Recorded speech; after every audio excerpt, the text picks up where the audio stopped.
Entonces el mensaje en esta tarde va a estar basado en Hechos capítulo 18, pero específicamente o especialmente vamos a estar meditando en el versículo 28. Hechos 18, versículo 28. Voy a leerlo una vez más. El versículo 28 dice: porque con gran vehemencia refutaba públicamente a los judíos, demostrando por las escrituras que Jesús era el Cristo. Y vamos a quedarnos más tiempo y meditar más en esa expresión que al parecer Apolos, este personaje, refutaba a los judíos, demostrando que Jesús era el Cristo. Demostrando que Jesús era el Cristo. Nuestra predicación el día de hoy va a estar basada justamente en ese concepto de Jesús como el Cristo. ¿Por qué los personajes, por qué las personas, los creyentes del Nuevo Testamento consideraban como algo tan importante demostrar no solo que Jesús vino, no solo que Jesús murió en una cruz, sino algo en específico, que Jesús era el Cristo? Y para esto, antes de empezar a explicar qué significa que Jesús es el Cristo, quiero dar algunos pasajes más en donde se puede ver esto, en donde se puede notar un poco este mismo énfasis, como por ejemplo Mateo capítulo 16.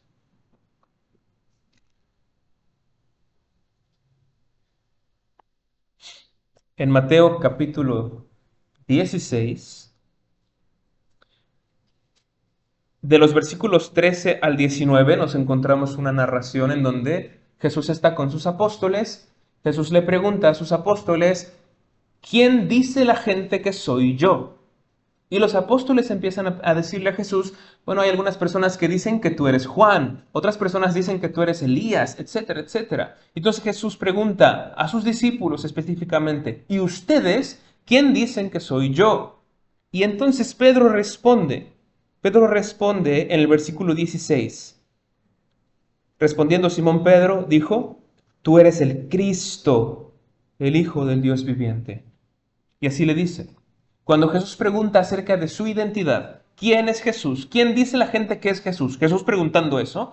Y Pedro dice: tú eres el Cristo. Tú eres el Cristo. Junto con ese otro texto, Apolos demostrando ante los judíos quién es el Cristo. Jesús es el Cristo. Ahora, ¿por qué es tan importante demostrar o apuntar a esta verdad? Que Jesús es el Cristo. ¿Qué significa esto?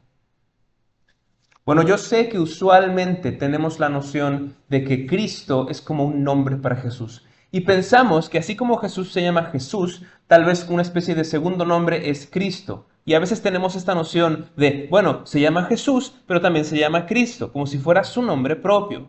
Pero todo esto responde a un error nada más, una pequeña equivocación. Jesús no se llama Cristo, y de hecho cuando en la Biblia aparece como Jesucristo, es la composición de dos palabras diferentes en griego, en el idioma original, que es Jesús el Cristo. Entonces, para que nosotros no digamos Jesús el Cristo, nosotros lo juntamos todo y decimos Jesucristo, pero en realidad son dos palabras, porque simplemente se está diciendo que Jesús es el Cristo. Pero, ¿qué es esto de ser el Cristo? ¿Qué significa el Cristo? Bueno, esto de el Cristo es un título, no es un nombre. Ahora, un título como qué. Así como, por ejemplo, en nuestra República Mexicana, nosotros tenemos a una persona que se llama Andrés Manuel López Obrador, y él se llama Andrés Manuel López Obrador, no se llama presidente, ¿cierto? Su nombre propio no es presidente. Y en su acta de nacimiento no está presidente Andrés Manuel López Obrador. ¿Presidente qué es? Es un título. Lo mismo para reyes, lo mismo para senadores, diputados, maestros incluso, ¿no? ¿Qué son estos? Son títulos, no son su nombre propio. Bueno, de la misma manera, Jesús no se llama Cristo. ¿Cristo qué es? Es un título, no es parte de su nombre. Y por eso se dice que Jesús es el Cristo. Es como decir, Andrés Manuel es el presidente, o lo que sea, Enrique Peña Nieto, quien quieran, ¿no? Es simplemente una declaración de un nombre y después un título. Y por eso se dice que es importante demostrar que Jesús es el Cristo. Y por eso Apolos estaba tratando de demostrar eso. refutando a los judíos y diciéndoles, Jesús es el Cristo. Pero ese título, ¿de dónde viene? ¿Qué significa? Ahora, para poder meditar con mayor detenimiento en este tema y de una forma más eficaz, vamos a ver justamente este tema y vamos a tratar de demostrar esto que voy a decir a continuación. Que demostrar que Jesús es el Cristo significa demostrar que Jesús es el Rey, el profeta y el sacerdote que toda la humanidad esperaba y necesitaba. ¿Okay? Demostrar que Jesús es el Cristo es demostrar que Jesús es el Rey, profeta y sacerdote que toda la humanidad esperaba y necesitaba. Eso es lo que significa demostrar que Jesús es el Cristo. Y entonces vamos a dividir este tema en los siguientes 5 puntos. En primer lugar, vamos a hablar justamente del significado de Jesús como el Cristo. En segundo lugar, vamos a hablar de la promesa de Jesús como el Cristo. En tercer lugar, de la necesidad de Jesús como el Cristo. En cuarto lugar, de los beneficios de Jesús como el Cristo. Y en quinto lugar, de la sumisión a Jesús como el Cristo. Entonces rápidamente son el significado en primer lugar, la promesa en segundo lugar, la necesidad en tercer lugar, los beneficios en cuarto lugar y la sumisión a Jesús como el Cristo en quinto lugar. Comencemos con el primer punto, el significado de Jesús como el Cristo. Y para comenzar a entender qué significa que Jesús sea el Cristo, tenemos que hablar un poco de palabras en hebreo y en griego. No vamos a hacerlo muy complicado, esto no tiene que ser muy complicado, pero es necesario para que entendamos. La palabra Cristo viene de una palabra en griego que es Christos. Esta palabra griega es una traducción del hebreo, de la palabra Mesías. Y la palabra Mesías, que en hebreo significa ungido. Entonces, cuando nosotros decimos que Jesús es el Cristo, lo que estamos diciendo es Jesús es el ungido. Es lo mismo que decir Jesús es el Mesías. Cristo, Mesías y ungido, las tres cosas significan lo mismo. Nada más que Cristo en griego, Mesías en hebreo y ungido en español.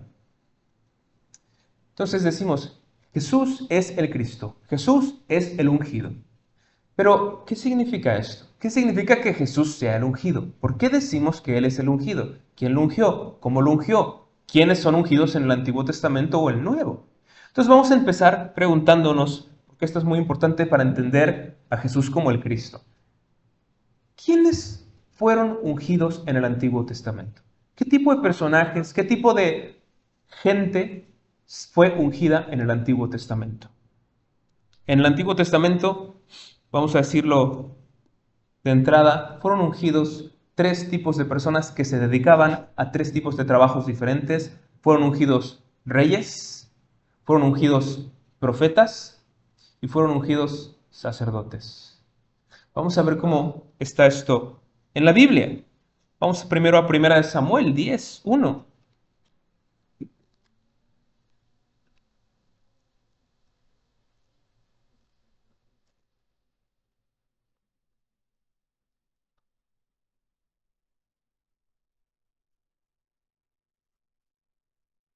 Primera de Samuel, capítulo 10, versículo 1. Aquí está Samuel, el profeta de Dios, y esta narración es la narración acerca de cuando él designó a Saúl como rey.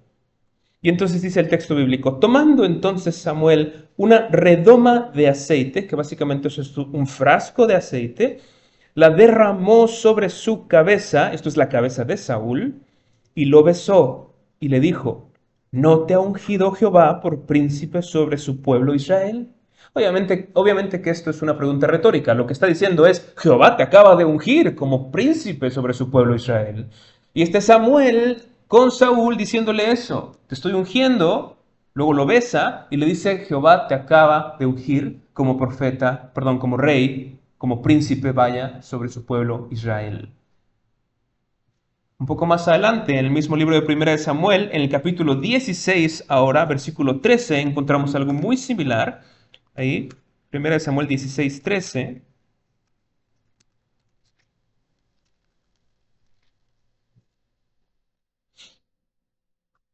Ahora tenemos el ungimiento, pero ya no de Saúl, sino de el siguiente rey de Israel, que es David. Y dice el texto, y Samuel tomó el cuerno del aceite y lo ungió en medio de sus hermanos. Y desde aquel día en adelante el Espíritu de Jehová vino sobre David y se levantó luego Samuel y se volvió a Ramá. ¿A quién está ungiendo ahora? El mismo Samuel, pero ahora ¿a quién? A David. Cuando lo está ungiendo, ¿qué significa esto? Que básicamente está diciendo, Dios te señala a ti, te elige a ti como el siguiente rey de Israel. Pero vamos un poco más adelante ahora, primero de Reyes, capítulo 1, versículo 39.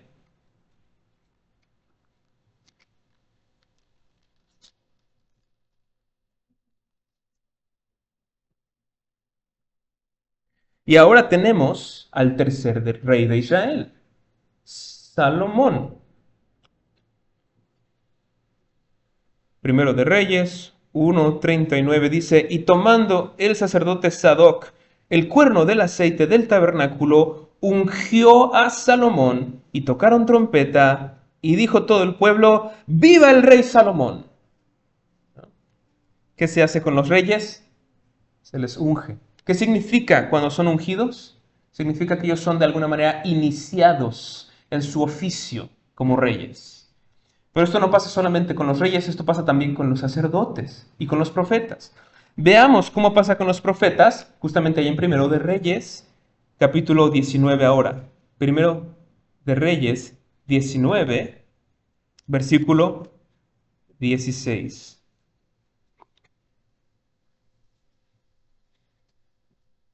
El texto bíblico dice aquí, Primero de Reyes 19, versículo 16, a Jehú, hijo de Nimsi, ungirás por rey sobre Israel. Ahí tenemos a un rey siendo ungido como rey. Pero después dice, y a Eliseo, hijo de Safat, de Abel Meholá, ungirás para que sea profeta en tu lugar. Entonces, no solo se ungía a las personas que iban a ser reyes, también se ungía a las personas que iban a ser profetas. Y ahora en tercer lugar, a los sacerdotes también. Vamos a Éxodo. Éxodo capítulo 28, versículo 41. Éxodo 28, 41.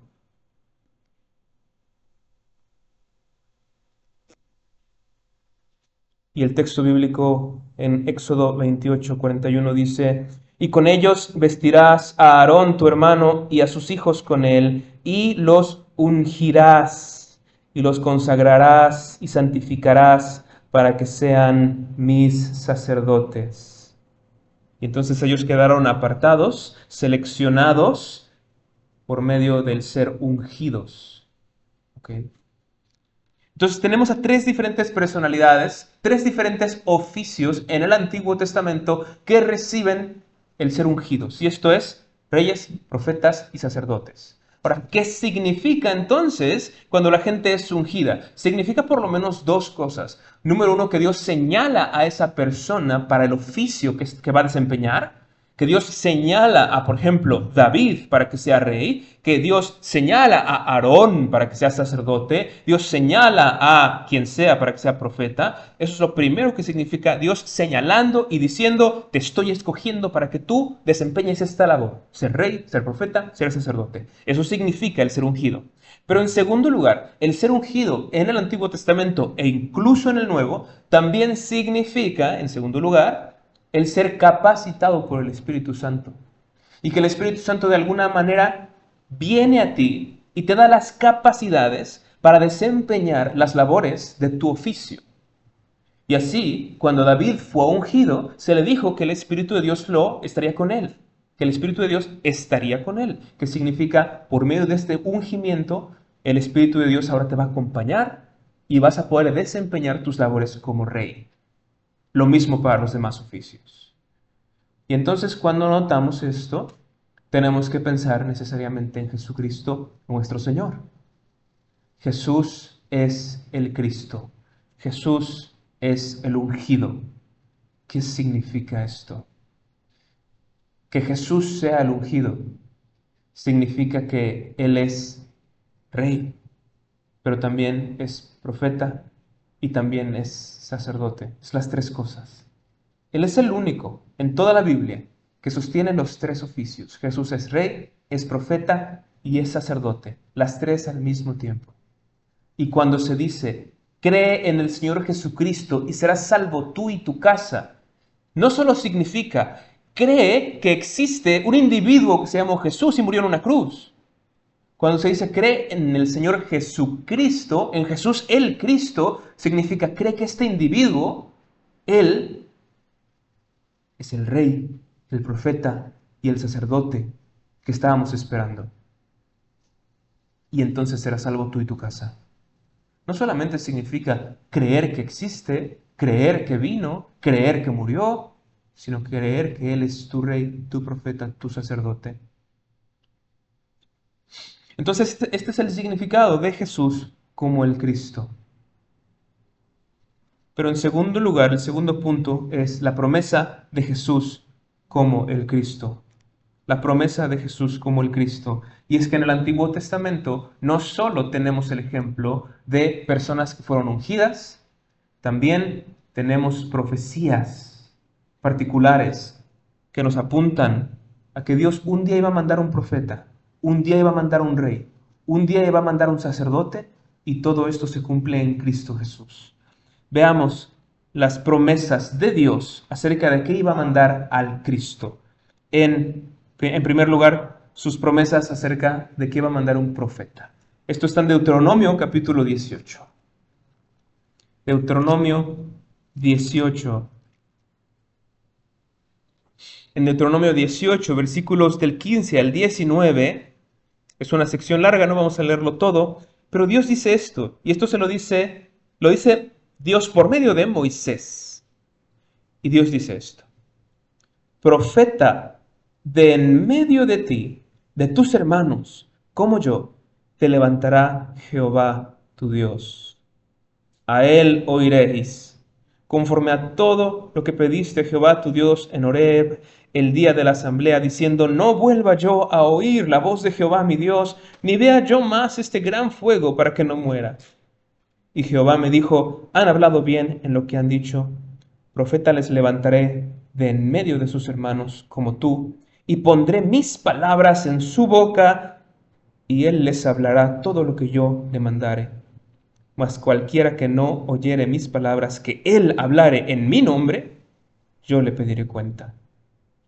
Pero la parte importante está en el versículo 15. Profeta de en medio de ti, de tus hermanos, como yo, te levantará Jehová tu Dios.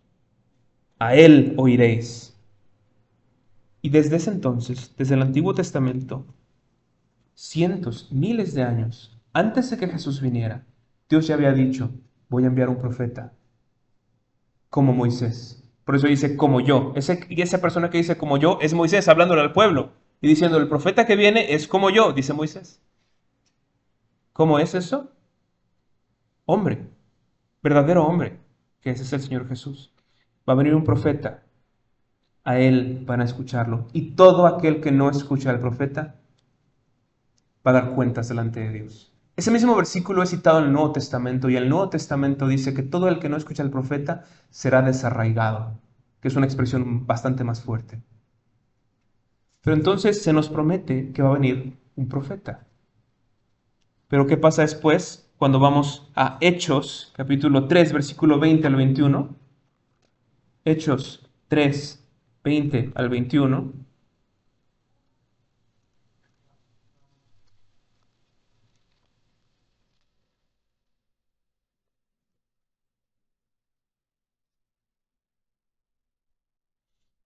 Aquí está parte de la predicación de los apóstoles.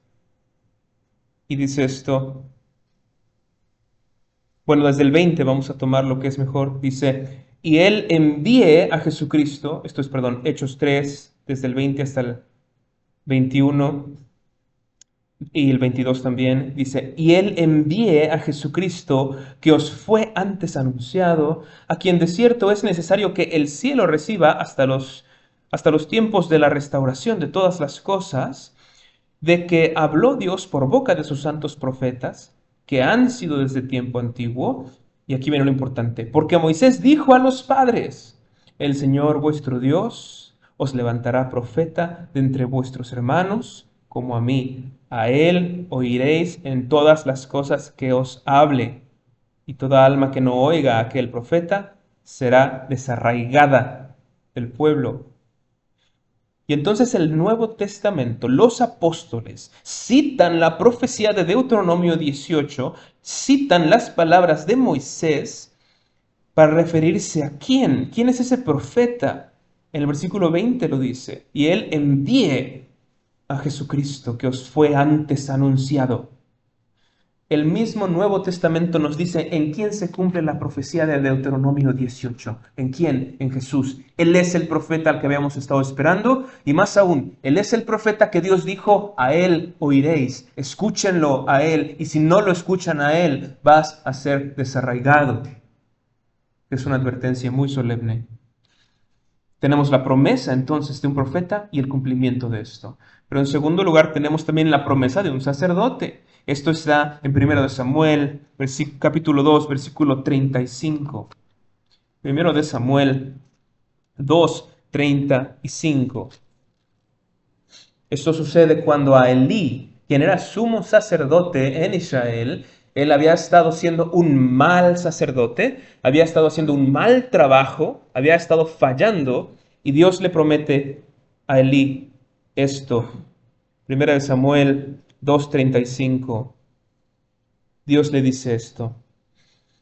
Y yo me suscitaré un sacerdote fiel que haga conforme a mi corazón y a mi alma, y yo le edificaré casa firme y andará delante de mí ungido todos los días. Y entonces Dios promete esto. Yo me suscitaré, que es como que Dios dijera, yo buscaré, yo conseguiré que un sacerdote fiel que haga conforme a mi corazón y a mi alma. ¿Y en quién se cumple esto? Nuevamente en el Señor Jesucristo. Hebreos 4, versículos 14 y 15 nos muestra al Señor Jesucristo justamente en este oficio como sacerdote. Hebreos 4.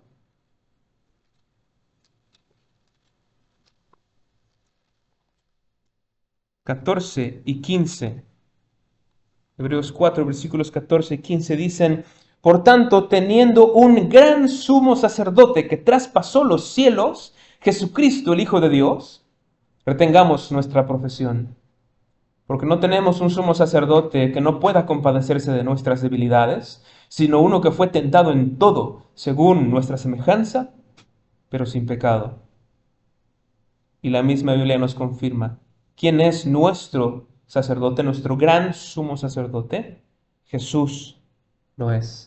Jesús es el cumplimiento de las profecías cuando Dios dijo, yo me suscitaré un sacerdote fiel que ande delante de mí. Él hablaba de Jesús. Pero tenemos entonces en tercer lugar ahora las promesas de un rey que vendría. Esto está en 2 de Samuel, capítulo 7, versículo 12. 2 de Samuel 7, 12.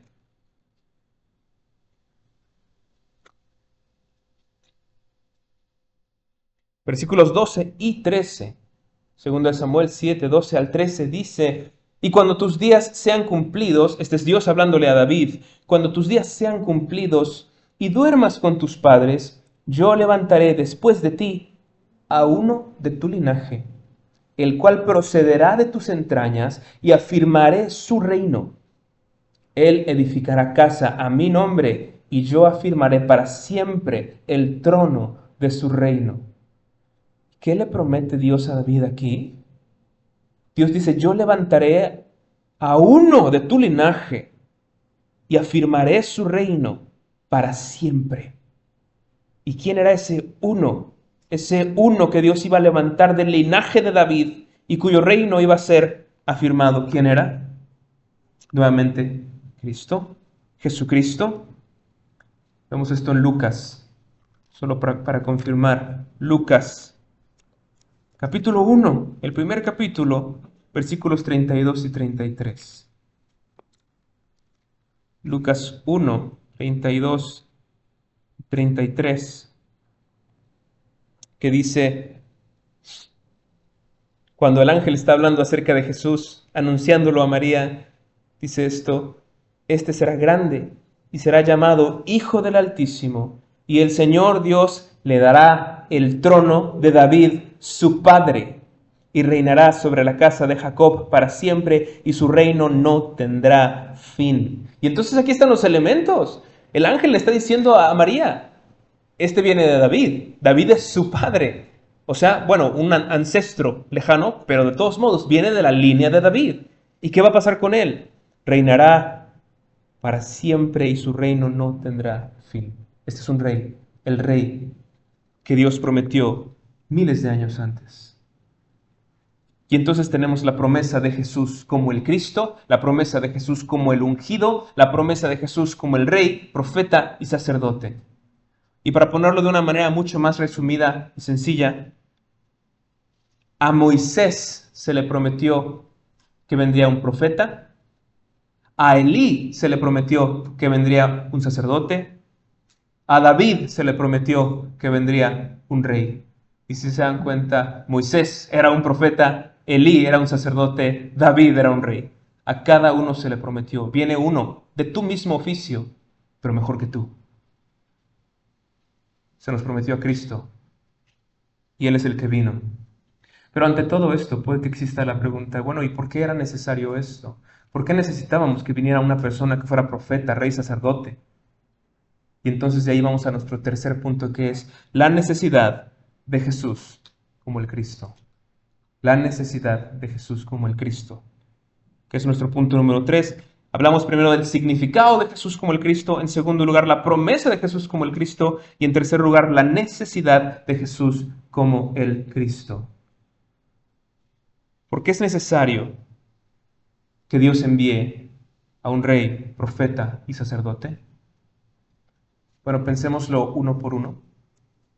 Es necesario que Dios envíe a un rey porque desde el principio nosotros nos descarriamos. Dice Isaías 53, que como ovejas nos descarriamos y cada cual se fue por su camino. ¿Saben qué significa esto en otras palabras? Desechamos la autoridad de nuestro rey y nos autonombramos reyes de nosotros mismos. Y desde entonces los seres humanos viven teniendo la autoridad última en ellos mismos. ¿Quién manda tu vida? ¿Saben qué dice la gente allá afuera? ¿Saben qué dice el mundo allá afuera? Tú mandas sobre tu vida. ¿No es ese el discurso de tu cuerpo, tu decisión? Ese es el discurso. Tú eres rey de ti mismo, tú te dices qué hacer, tú tomas tus decisiones, tú gobiernas sobre ti mismo. Ese es el gran discurso del mundo allá afuera. Y nos siguen metiendo esa idea que tenemos desde la caída en el Edén. Gobierna sobre ti, ser rey sobre ti mismo. Y desde entonces, ¿a dónde nos ha llevado eso? Si analizamos con detenimiento, el ser rey de nosotros mismos nos lleva solo a un gran fracaso. Y si tú puedes analizar tu propia vida y pensar en los momentos en donde tú dijiste, yo sé qué hacer, voy a tomar las cosas en mis manos, yo sé exactamente cómo dirigir esta situación, ¿acaso no ha salido en un gran fracaso? No estamos hechos para ser reyes sobre nosotros mismos. Estamos creados, fuimos creados para vivir bajo un gran rey que nos gobernara, que nos dirigiera. Y precisamente por eso, por ejemplo, en el Salmo 23 decimos, Jehová es mi pastor. ¿Saben qué significa eso? Significa, yo soy como una oveja y Él me dirige. ¿Y saben cómo son las ovejas? ¿Saben si a una oveja la dejas sola y le dices, aliméntate por ti misma, guíate por ti misma? ¿Qué va a pasar con la oveja? Va a morir. No tienen la menor idea de nada. Va a ir y se va a atorar en un hueco. Si la oveja gobierna sobre sí misma, está perdida. Y decimos, Jehová es mi pastor. Señor, yo soy como una oveja, soy torpe, estoy en necesidad de tu dirección. Si tú no me diriges, si tú no gobiernas sobre mí, mi dirección sobre mí es un fracaso. Y tenemos que reconocer eso. Y de ahí la necesidad de que Dios enviara un rey y nos dijera, basta de gobernar sobre ti mismo, envío a un rey. Si no reconocemos esto, no notaremos la importancia de Jesús como nuestro rey. Pero en segundo lugar, la necesidad de Jesús no solo como rey, sino como como profeta. La necesidad de Jesús como profeta. ¿Qué hacían los profetas del Antiguo Testamento? ¿Cuál era su función? Bueno, los profetas en el Antiguo Testamento ponían en contacto al pueblo con Dios y a Dios con el pueblo. Cuando Dios quería decirle algo al pueblo, utilizaba a su profeta. Y especialmente en Moisés. Cuando Dios quiso darle los 10 mandamientos al pueblo, Dios comenzó hablando a oídos de todos. Dios dio su discurso a oídos de todos. Todo el mundo escuchó, pero ¿qué pasó después de eso? El pueblo quedó temblando y le dijeron a Moisés, Moisés, por favor, que ya no hable Dios con nosotros. Ve tú y habla con Dios, pero es que si habla más con nosotros vamos a morir. Es demasiado para nosotros. Ponte tú entre Dios y nosotros. Si quieres decirnos algo, más bien, si Dios quiere decirnos algo, que lo haga por medio de ti. ¿Qué hace un profeta? ¿Qué hacía un profeta como Moisés? Es el intermediario entre Dios y los hombres. Pero ¿qué pasa con nosotros entonces? Que la misma Biblia dice que nuestros pecados han hecho separación entre nosotros y Dios. De modo que Él ha cerrado sus oídos para no escucharnos. ¿Y saben qué? Nosotros también hemos cerrado nuestros oídos para no escucharlo a Él. Necesitamos un profeta que venga y nos hable las palabras de Dios. Necesitamos un profeta que haga este camino de mediación entre Él y nosotros. Necesitamos un profeta porque nuestros pecados han hecho separación entre nosotros y Dios. Pero en tercer lugar, también necesitamos un sacerdote. Porque, como ya dijimos, todos hemos pecado, todos somos merecedores de castigo, todos somos culpables. ¿Y qué significa esto? Significa que a menos de que de alguna manera limpiemos nuestros pecados, no podemos relacionarnos con Dios. Aún si por medio del profeta nos acercáramos a Dios, pero ¿qué pasa? Nos acercáramos sucios como estamos, pecadores como estamos, no podríamos mantenernos ni un segundo ante su santidad y seríamos exterminados de la faz de la tierra, porque Él no va a tolerar un pecador delante de sí. Necesitamos una forma de ser limpiados, que nuestros pecados sean quitados de nosotros. Necesitamos, en pocas palabras, a un sacerdote. ¿Qué hacían los sacerdotes en el Antiguo Testamento? Eso es lo que hacían. El pueblo de Israel, cuando pecaba, iba con su ofrenda, un cordero, iba al templo, se lo daba al sacerdote, el sacerdote ponía el cordero en el altar y el cordero moría, cargando los pecados de la persona, o en representación de que los pecados de la persona ahora ya no le serían considerados a él. El sacerdote, entonces, tenía como oficio, como deber, hacer todo este ritual para que la gente quedara sin culpa de sus pecados. Pero entonces tenemos a Jesús. Tenemos a Jesús, que Él, como sumo sacerdote, Él mismo va y en vez de ofrecer un cordero, Él se ofrece a sí mismo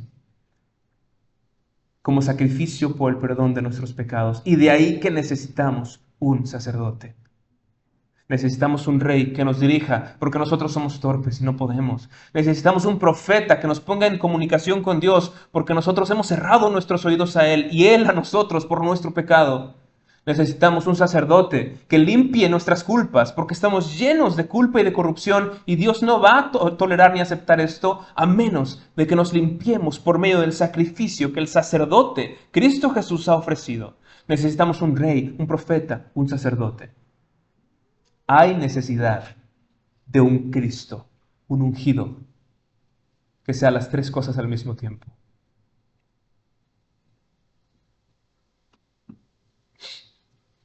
Pero entonces eso fue en tercer lugar, que fue la necesidad de Jesús como el Cristo. En cuarto lugar, los beneficios de Jesús como el Cristo. ¿Qué nos da todo esto? Entendemos por qué lo necesitamos, pero ¿qué nos da? Bueno, ya lo hemos dicho brevemente. Como Rey, Él da dirección a tu vida. Vamos a ponerlo de esta manera. Ustedes tal vez hayan visto películas medievales donde hay caballeros y los caballeros tienen a su rey, lo sirven, lo defienden y luchan por el honor del rey, por su trono y por su corona. El que nosotros tengamos un rey le da dirección a nuestra vida completamente. Antes, cuando tú eras tu rey, tú vivías para ti mismo, para tus intereses, para tus placeres, pero teniendo a Cristo Jesús como rey, la vida realmente tiene sentido, tiene dirección. Ahora vives para su honor, para su gloria, para su servicio. Y así como los reyes le decían a los caballeros, ve y haz esto, ve y ten esta misión, ve y protege, y los caballeros simplemente obedecen al rey, así nosotros ahora ante nuestro rey Jesucristo estamos a su servicio, somos por así decirlo sus caballeros ante el rey. Y si Él dice, ve y haz esto, ve y haz aquello, simplemente nos sometemos y obedecemos y decimos, si el Rey lo dice, voy y lo hago. Tenemos un Rey sobre nosotros. Y esto le da dirección y rumbo a nuestra vida. Hay un beneficio. Hay un beneficio en que Jesús sea nuestro profeta. Y el beneficio de esto es precioso. El beneficio de que Dios o Jesús sea nuestro profeta es el que dijo Jesús cuando dijo, yo soy el camino, la verdad y la vida, nadie viene al Padre si no es por mí. Hay un único camino por el que tú puedes llegar a Dios el Padre, y esto es Jesús. Hay un único camino por el que tú puedes tener comunión con Dios, y esto es algo que tu alma sabe, que tú necesitas comunión con Dios. Dios te creó para eso. Dios te creó para tener comunión con Él, para acercarte a Él. Tu pecado te ha quitado eso, pero en Cristo y por medio de Cristo como profeta, tú tienes otra vez comunión con Dios. Y puedes acercarte a Él y hablarle a Él y escuchar su voz. Y hablas a Él por medio de la oración y escuchas su voz en la palabra. Tienes comunión con Dios, comunión con Él. No solo información acerca de Él, no solamente conocimientos teológicos, tienes comunión con Dios. ¿Cómo? Por Cristo como tu profeta, que te comunica la voluntad de Dios en su palabra y que hace oíbles tus palabras ante el trono de Dios. Pero Jesús, como sacerdote, también tiene un gran beneficio, y esto es que tus pecados sean perdonados. Y tal vez nosotros tenemos pecados que pensamos, es que eso es demasiado grande, no sé si realmente Dios pueda perdonar esto o aquello. Es que he pecado tanto, es que tantas veces Dios me ha llamado, y tantas veces lo he intentado, y tantas veces trato de venir a la iglesia, y luego, unos meses después, ya estoy otra vez en el mundo. Es que tantas veces he estado aquí, y nada más, no pasa nada, no sé si Dios me va a perdonar otra vez, no sé si Dios me perdone. Pero ten por cierto esto, Dios ha mandado a un sacerdote, y tú te puedes acercar a él. Y este sacerdote te dice, yo no solo tomé un cordero y lo maté, yo me tomé a mí mismo y me ofrecí por ti. No me vas a decir que tus pecados son más grandes que mi propia sangre derramada. Tus pecados no son más grandes ni más valiosos que su sangre, la sangre del Hijo de Dios mismo derramada en la cruz. Tienes un sacerdote que murió, él mismo se ofreció. Tienes el perdón de tus pecados. Tienes una bendición, un privilegio enorme en este sacerdote. Estos son algunos de los beneficios de que Cristo sea, de que Jesús sea nuestro Cristo, el Cristo. Pero por último, nuestro quinto y último punto, que es la sumisión a Jesús como el Cristo. Si nos preguntamos, ok, todo esto suena muy bien, pero ¿cómo hago para para que Jesús realmente sea mi rey, sea mi sacerdote, sea mi profeta, para que Él gobierne sobre mí como un rey y me tome como su leal súbdito. ¿Cómo hago para que Jesús sea un profeta para mí y me hable en su palabra? No lo escucho. ¿Cómo hago para que Él sea un sacerdote para mí y me asegure que ha perdonado mis pecados? ¿Cómo hago para que esto sea una realidad para mí? Suena muy bonito, Jesús es el Cristo, pero no parece ser mi Cristo. ¿Cómo hago para que Él sea mi Cristo? Y es aquí donde la Biblia dice, cree en el Señor Jesucristo. Y a veces no entendemos el peso de esas palabras, pero creer en el Señor Jesucristo, como decíamos, no solo significa creer que existió una persona que se llamó Jesús. Y esta persona que se llamó Jesús un día murió en una cruz. No solo significa esto. Si entendemos lo que significa ser el Cristo, creer en el Señor Jesucristo es cree que Él es tu rey. Sométete a su gobierno, a su señorío. Cree que Él es un profeta para ti, que para ti no hay modo alguno de tener contacto con Dios, de tener comunicación o comunión con Dios, aparte de Jesús. No hay manera, solo por medio de Cristo. Cree que no hay forma en que tú puedas tener tus pecados perdonados si no es por medio del sacerdote que se ofrece a sí mismo. Cree en Jesús como rey, como profeta, como sacerdote. Cree en Él. Eso es lo que significa cree en el Señor Jesucristo, en el Señor Jesús, el Cristo. Cree en el Rey, cree en el profeta, cree en el sacerdote. Él es a quien las profecías se referían. Él es a quien Dios nos prometió. Él es quien repara estas cosas en nosotros. Y Él nos dice, únicamente cree. Y todos esos beneficios suyos son verdad para nosotros. Vamos a terminar con una oración. Vamos a ponernos de pie.